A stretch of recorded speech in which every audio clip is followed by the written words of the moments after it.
Hi, everybody, and welcome back to Ask the Trade Pros.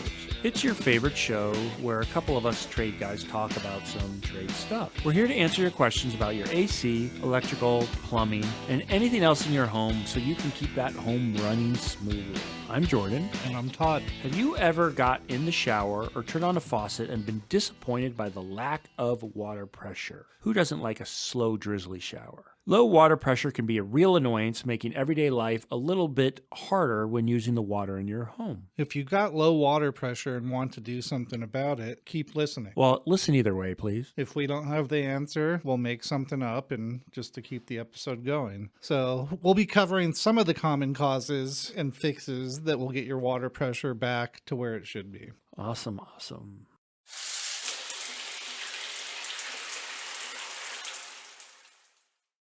So let's talk about some of the main causes of low water pressure. I know that you have a few that you have off the top of your head that you were so eagerly ready to spit out earlier. So we'll let you cover some of the important ones first then. Well, my favorite's the PRV, the pressure regulating valve. I actually turn mine up a little higher than I'm supposed to. I like a lot of water pressure in my house. But that's probably the most common problem of low pressure in a house. It's a little device that's located on the water service entrance to your house. It's adjustable.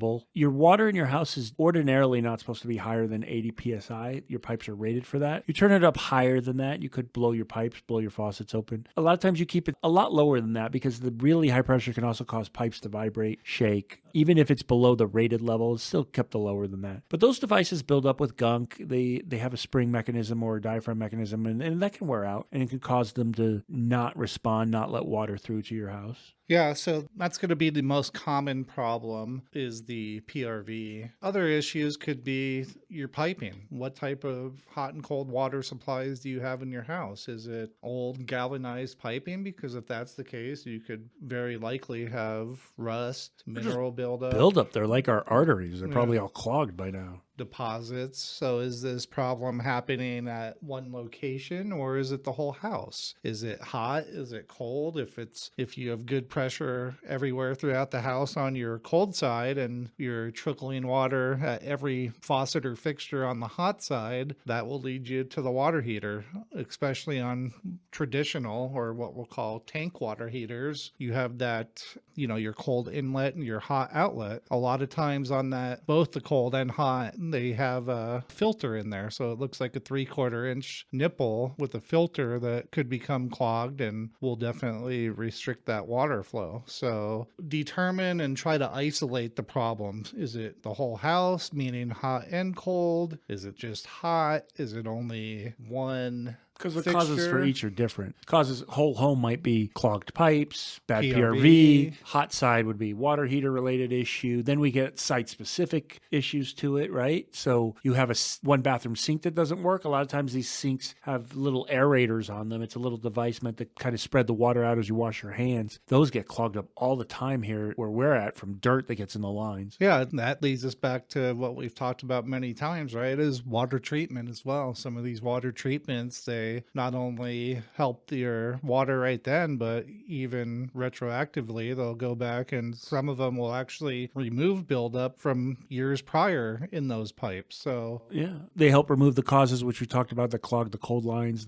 Here it's calcium and magnesium and other minerals that build up on the pipes. They help remove that. Now that's for the whole home problem. If you're able to water causes on the individual ones, we just talked about the aerator. What about a shower? Well, it's not, you can't just blame it on your kids. What is it? Yeah, so if it's a shower, one shower, multiple showers, depending on what type of handle you have, if it's a single handle, you're going to have what we call a shower cartridge. So it's a cartridge that goes inside the valve in the wall. You can't see it. You have to take it apart to see it. But a lot of times on hot, especially, they tend to fail on hot water, and you just replace that cartridge and that fixes the problem. It also could be be that you have a low flow shower head that's clogged. Again, Jordan talked about the aerators. Well, we're moving to low flow everything, right? So low flow toilets, low flow fixtures, low flow faucets. So what that is it's an actual restrictor. Typically in a shower head or something, it's an O-ring that they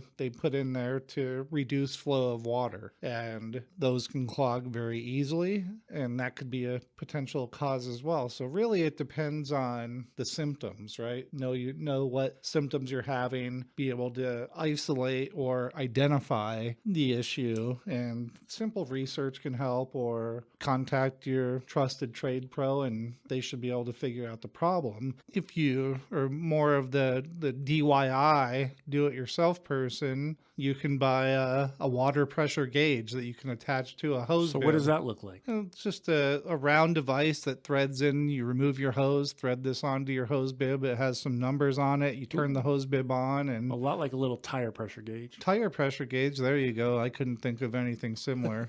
That's why Jordan's on the show. He helps me with the technical stuff. I have words here and there. Yeah. So put your tire gauge on there, and it should give you a reading.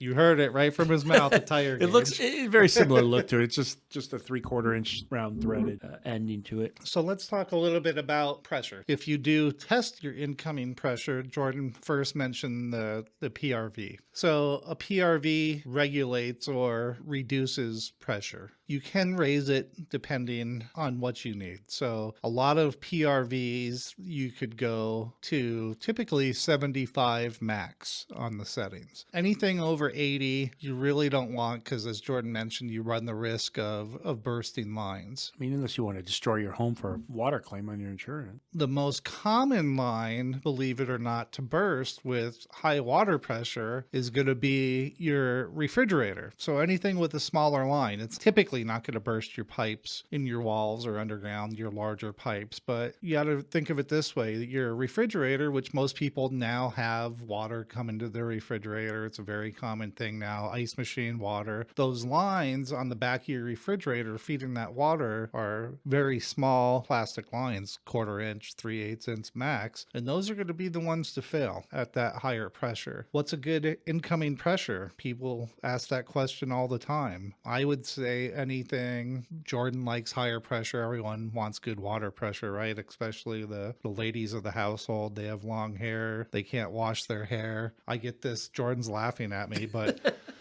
that's the biggest thing when we go on. Just because his girlfriend always tells him she can't wash her hair. I get told when we travel that if we stay at a place once that we can't stay there again because it doesn't have good water pressure. You laugh, but this is a very real thing and true. So if it doesn't have good water pressure, it's not good because you can't wash the soap out of your hair. Okay. So I would say, For those of us who still have hair.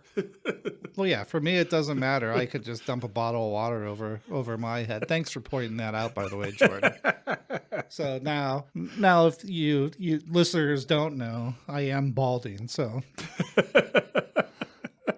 only Jordan has a full head of nice, beautiful, non-gray hair.